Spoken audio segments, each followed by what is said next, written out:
जय श्री राम। आत्मीय बंधु भगिनी, इस वीडियो में मैं ऐसे एक महान ग्रंथ बल्कि ग्रंथों की परंपरा का परिचय दे रहा हूँ जिसको पढ़ने के लिए गैर हिंदी भाषियों ने हिंदी सीखा। हिंदी सीख कर वे उन पुस्तकों को मूल रूप में पढ़कर उसका आनंद लिए। बिना उस पुस्तक के मूल रूप में पढ़े उसका मर्म नहीं समझा जा सकता। वह महान कृति है वाराणसी के महान साहित्यकार जिन्होंने 1888 से प्रारंभ कर और एक उपन्यासों की श्रृंखला दी जिसका नाम चंद्रकांता। चंद्रकांता अकेले नहीं है, उसकी कई सीरीज हैं, चंद्रकांता, चंद्रकांता संतति, भूतनाथ। यद्यपि पंडित देवकीनंदन खत्री ने इसी प्रकार के उपन्यासों की एक महान श्रृंखला और लिखी। हम कल्पना कर सकते हैं कि जो आनंद आज लोग एक लंबी तिलस्मी सीरीज देखकर, एक अच्छे धारावाहिक को देखकर, अच्छी फिल्मों को देखकर जो आनंद प्राप्त करते हैं, जब ये सब कुछ नहीं था तब भी ऐसी पुस्तकें एक लोक मनोरंजन करती और उस मनोरंजन के परम साधन के बल पर लोग साहित्य पढ़कर और आनंद का अनुभव करते। ऐसे वाराणसी के रहने वाले पंडित देवकीनंदन खत्री जो फॉरेस्ट विभाग में काम करते और इस कारण से उन्हें गाहे बेगाहे वहाँ के विंध्याचल और ऐसे जंगलों में प्रवास करना होता, एकाकीपन में बहुत समय होता और उस खाली समय को बिताने के लिए ऐसा एक अनूठा साहित्य लिख दिया जिसे हम चंद्रकांता कहते। इस चंद्रकांता पर अनेकानेक धारावाहिक बने। 1994 में दूरदर्शन पर एक धारावाहिक की श्रृंखला जिसे नीरजा गुलेरी ने बनाया, उसमें शिखा स्वरूप और ऐसे महान पीयूष मिश्र, ऐसे राजेंद्र और ऐसे मामिक जैसे महान कलाकारों ने भाग लिया, जिसके पात्रों की बड़ी संख्या है, जिसके कलाकारों की बहुत संख्या है और मूल रूप में इस उपन्यास को चित्रित करने का प्रयास किया। लेकिन मैं कह सकता हूँ कि 5 या 10% से अधिक वे उस मौलिक ग्रंथ के आनंद को नहीं दे सके। धारावाहिक अच्छा बना, वह तिलस्मी अय्यारी उपन्यासों के परिचय को तो दिया, वह इतना सस्पेंस उत्पन्न करता कि एक सीरियल के अंत पर अगले सीरियल की भूमिका, अगले एपिसोड की भूमिका बना दी जाती। अगले 6 दिन दर्शक यह प्रतीक्षा करता कि अब आगे क्या होगा, आगे क्या होगा। इस प्रकार का सस्पेंस तो क्रिएट हुआ। सभी कलाकारों ने अच्छा परिचय भी दिया, लेकिन जो आनंद उस मौलिक उपन्यास को पढ़ने में है उसका एक आना भी इस धारावाहिक में उपस्थित नहीं हो सका। 2 राजघरानों की कहानी, नौगढ़ विजयगढ़।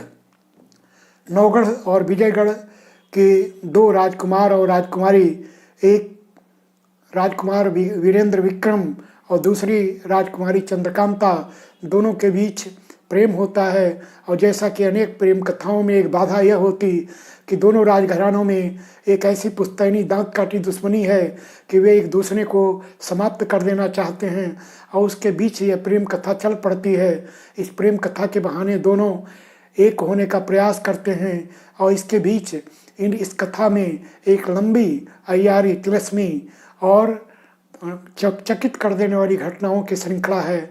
अय्यारी एक ऐसा शब्द बन गया, यदि किसी एक ऐसे पात्र में जो कि जासूस भी हो, जो कि वीर योद्धा भी हो, जो कि जादूगर भी हो, जो कि तांत्रिक भी हो, ऐसा मिला जुला एक चमत्कारिक व्यक्तित्व, उसे अय्यार कहा गया। एक से एक अय्यारों की इसमें कल्पना की गई है। और इस 2 राजघरानों के अलावा एक तीसरा राजघराना उसमें खलनायक के रूप में उपस्थित होता है। वह चुनार का घराना जिसके राजा हैं शिवदत्त और जिनकी रानी उनकी अन्य प्रिया हैं, उनके प्रति अनुराग रखने वाली हैं। राजा शिवदत्त विष पुरुष हैं। विष कन्याओं की बात हम सुने, ऐसी विष कन्याओं को शैशव काल से धीमे जहर से प्रारंभ कर और ऐसे फिर कालकूटी जहर, ऐसे विषैले कोबरा के जहर के बीच भी रहने और जीने का अभ्यास सिखाया जाता। धीरे धीरे वे जहर के अनुरूप बन जाती। ऐसी विष कन्याओं का प्रयोग पहले राजघराने एक राजा को दूसरे राजा से यदि कोई द्वेष भाव होता तो ऐसी विष कन्याओं का प्रयोग करते। तो ऐसी राजकन्याओं का, ऐसी विश्व कन्याओं सुंदरियों का तो वृत्तांत हमने सुना। लेकिन राजा शिवदत्त जो चुनार के महाराज हैं, वे अनेक गुणों के ज्ञाता हैं, वे अच्छे योद्धा हैं, अच्छे कूटनीतिज्ञ हैं, महान राजा हैं। लेकिन सबसे बड़ा वैशिष्ट उनका ये कि वे स्वयं विष पुरुष हैं। और इस रूप में जब चंद्रकांता में उनके व्यक्तित्व को दर्शाया गया तो यह चमत्कृत कर देने वाला व्यक्तित्व था, बड़ा डरावना व्यक्तित्व था। ये तीसरे एंगल के रूप में इस कथा में आते हैं। मूल उपन्यास में कुछ और पुरानी नगरियों की चर्चा होती, जिसमें एक नगरी जौनपुर होती। जौनपुर आज भी है और निसंदेह वह पुराने नगरों और ज़िलों में से एक है। उसके कुछ वर्णन भी आते, वहाँ भी आज भी राजघराना है, वहाँ की बहुत बातें प्रसिद्ध हैं। वहाँ के आज एक मिठाई देश भर में बड़ी लोकप्रिय होती, देसी घी में बनी, ऐसे उड़द की बनी इमरती जो महीनों रख कर भी खराब नहीं होती, विदेशों तक निर्यात होती। वहाँ के राजघराने के फार्म में एक ऐसी मूली जो कई किलो और कई टन तक की मोटी हो सकती, जो वहाँ के भाट यानी ऐसे बलुई मिट्टी में ही पैदा होती। ऐसी कुछ विशेषताएं जौनपुर की आज भी हैं। जौनपुर में एक यूनिवर्सिटी भी है, लेकिन ऐसे जौनपुर का महत्व उस उपन्यास में भी कम नहीं हुआ। इस प्रकार 3-4 स्थानों को लेकर वह उपन्यास व श्रृंखला रची गई, जिसके पात्र चमत्कृत कर देते हैं उन दोनों राजकुमारों, उन दोनों राज्यों के राजाओं, उनके राजा राजकुमारी और ऐसे क्रूर व्यक्तित्वों और सभी एक महान अय्यारों की परंपराओं, ये सब के द्वारा एक समन्वित उपन्यास लिखा जाता चंद्रकांता।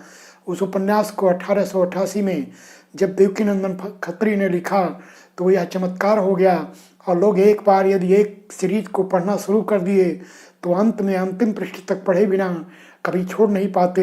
एक नशे का काम करने लगा और वहीं से शुरू हुई उपन्यासों की एक महान परंपरा। ऐसे भारतीय हिंदी जगत के उपन्यासों की प्रारंभिक श्रेणियों में इस उपन्यास का बड़ा नाम आता, और फिर बाद में ये नावल अनेकानेक प्रकार से लिखे गए। अपने ढंग से वे पाठकों का मनोरंजन करते रहे। कथा साहित्य के कई रूप हैं, जिसमें एक बृहत बड़ा रूप तो उपन्यास का है, दूसरा कहानी का है। कहानी छोटी हो सकती, बड़ी हो सकती। ऐसी कथा और उपन्यासों की महान परंपरा वाराणसी की देन रही। बाद में उस परंपरा को कुछ और महान साहित्यकारों ने आगे बढ़ाया, और इस प्रकार यह उपन्यास आज भी हमारे बीच उपस्थित है, जिसे अब उसकी रॉयल्टी को ध्यान में रखकर कई प्रकाशकों ने प्रकाशित किया है। आप उन उपन्यासों को मौलिक रूप से लेकर यदि पढ़ें तो मेरा दावा है कि उसके पहले पृष्ठ को अगर आप पढ़ना प्रारंभ कर दिए तो अंत तक आप बिना पढ़े उस उपन्यास को नहीं छोड़ेंगे। ऐसे पुस्तकों को पढ़ने का क्रम रखना चाहिए। पुस्तकों का पढ़ा जाना ये अपने आप में एक आनंददायक घटना है। आइए इस महान ग्रंथ से परिचय प्राप्त कर अपने भारत की औपन्यासिक परंपरा की इस समृद्धि का हम साक्षी बने। जय श्री राम।